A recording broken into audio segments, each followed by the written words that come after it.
Today, it is to our disadvantage that we have dismissed all that our ancestors did as merely religion or mysterious. Those guys knew exactly what they did. They were so wise that they even had scientific reasons for many of their religious practices. And I'll be giving you many examples in this video. Let us focus on environmental conservation for now. Our ancestors understood very well the importance of environmental conservation, and that was why in those days there were places that were tagged Ile-Orisha, and Ile-Orisha was a government reserved area. You couldn't build on it, you couldn't farm on it. Of course, you will find them carrying out some religious practices on the land, but the real deal was they were preserving that piece of nature. You could farm or build on any other land of your choice, but Ile-Orisha was out of bounds. That part of the earth has been consecrated to the Orisha. So whenever the people were in need of some rare leaves or herbs or even animals, inú igbó òrìṣà yẹn ni wọ́n ti lọ wá. Wọ́n sì wá láwárí tóbìnrin wá nǹkan ọbẹ̀.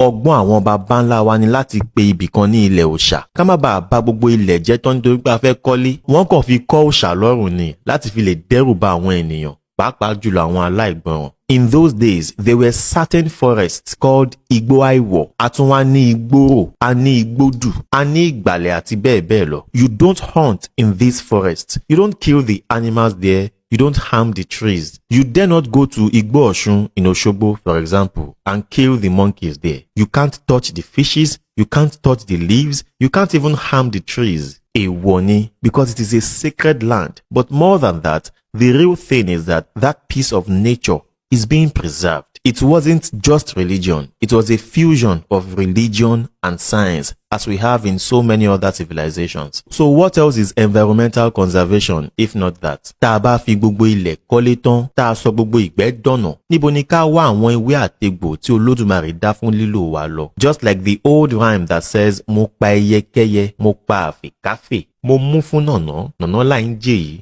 mo mú fọlọ́jà, ọlọ́jà jù sẹ́nu kálú, ó dọjọ́ kejì, ọlọ́lọ́jà ti rọ̀rùn alákejì. Bẹ́ẹ̀ ni ó ṣe rí. Nítorí wọ́n ní kíní ìyá kì í jẹ́, ìwọ ló rẹ́ni tó jẹ́ rí, ọlọ́hun dà, oló ti kú. Wọn bá máa jẹ́ ìbákú. Ohun tá a bá pè léèwọ̀, èèwọ̀ ní í ṣe. Àṣemáṣe, àwọn nǹkan tí ó wọ̀ tí ò bójúmu là ń pè léèwọ̀. Àwọn ìṣe tá ò gbọdọ̀ mú láṣà. No be Oyinbo can't teach us how to dey preserve nature. We don dey do am since before dem born Oyinbo papa. In fact, in Yoruba land, there are some situations in which if you meet an animal, it is an èèwọ̀ to kill that animal in that state. Wọ́n ní ọdẹ ò gbọdọ̀ pa ẹran tó ń gùn lọ́wọ́. Ọdẹ kìí sì pa ẹran tọlẹ̀tọlẹ̀. Ẹran tọlẹ̀tọlẹ̀ is a pregnant animal. Ọlẹ̀ is a Yoruba word for fetus. And if you kill a pregnant animal or an animal that is mating, you have done a great damage to the future generation of that particular species. You have disturbed the continuity of that breed of animal. No be environmental conservation be that. Àwọn bàbá wa wá pè ní èèwọ̀. The fact that it was called èèwọ̀ didn't make it mysterious or totally religious. No, èèwọ̀ is simply the opposite of culture.